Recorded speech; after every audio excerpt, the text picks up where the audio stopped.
AG ನ್ಯೂಸ್ಗೆ ಸ್ವಾಗತ. ಸರ್ಕಾರದಿಂದ ಬಡವರಿಗೆ ನಿರ್ಗತಿಕರಿಗೆ ನೀಡುವ ಸಂಧ್ಯಾ ಸುರಕ್ಷಾ ವೃದ್ಧಾಪ್ಯ ಪಿಂಚಣಿಯಲ್ಲಿ ದುರುಪಯೋಗ ಆಗಿದೆ ಎಂದು ಗೋಕಾಕ ತಹಸೀಲ್ದಾರ್ ಮೇಲೆ ಲೋಕಾಯುಕ್ತರು ದಾಳಿ ಮಾಡಿದ್ದಾರೆ. ಗೋಕಾಕ ತಹಸೀಲ್ದಾರ್ ಕಚೇರಿಯಲ್ಲಿ ಪಿಂಚಣಿ ನೀಡುವಲ್ಲಿ ವ್ಯವಹಾರ ಆಗಿದೆ ಎಂದು ಸ್ಥಳೀಯ ವ್ಯಕ್ತಿಯೊಬ್ಬರು ಅನರ್ಹರಿಗೆ ಪಿಂಚಣಿ ನೀಡಿದ್ದಾರೆಂದು ಲೋಕಾಯುಕ್ತ ಕಚೇರಿಗೆ ತಿಳಿಸಿದರು. ದೂರಿನ ಹಿನ್ನೆಲೆ ಲೋಕಾಯುಕ್ತ ಎಸ್ಪಿ ಹನುಮಂತರಾಯ ಇವರ ನೇತೃತ್ವದಲ್ಲಿ ಬೆಳಗ್ಗೆ 30 ಜನರ ತಂಡದೊಂದಿಗೆ ಗೋಕಾಕ ತಹಸೀಲ್ದಾರ್ ಕಚೇರಿ ಸೇರಿ 4 ಜನ ಅಧಿಕಾರಿಗಳ ಮನೆ ಮೇಲೆ ಲೋಕಾಯುಕ್ತರ ತಂಡ ದಾಳಿ ಮಾಡಿ ದಾಖಲೆಗಳನ್ನು ಪರಿಶೀಲಿಸುತ್ತಾ ಇದ್ದಾರೆ.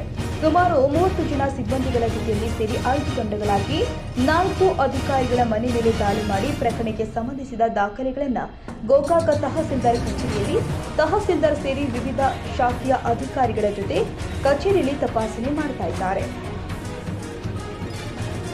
ಕನ್ನಡಿಗರ ಮೆಚ್ಚಿನ ನಿಮ್ಮ ಎಜೆ 24/7 ನ್ಯೂಸ್ ಕನ್ನಡ ವಾಹಿನಿ ಇದೀಗ ಟಿವಿಯಲ್ಲಿ ಲಭ್ಯ. ವೇಳೆ ನೋಟಿಸ್ ಕೊಟ್ಟಿದ್ರೆ ವಾಪಸ್ ತಗೋತೀವಿ. ಇವತ್ತು ವಕ್ಫ್ ಪ್ರಾಪರ್ಟಿ ಅಂತೇಳಿ ಬರ್ತದೆ ಅಂತ ಹೇಳಿದ್ರೆ ರೈತರು ಬೀದಿಗೆ ಬದಲು ಏನ್ ಮಾಡ್ಬೇಕಾಗತ್ತೆ? ಯಾರು ವೋಟ್ ಹಾಕಿಲ್ಲ ಅಂದ್ರೆ ಗ್ಯಾರಂಟಿನೆಲ್ಲ ಸ್ಟಾಪ್ ಮಾಡ್ಬಿಡ್ತೀವಿ.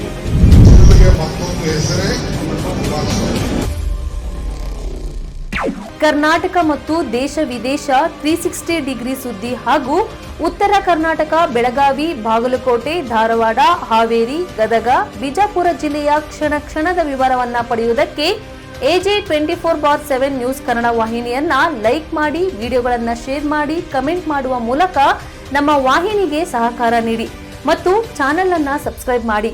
ಧನ್ಯವಾದಗಳು.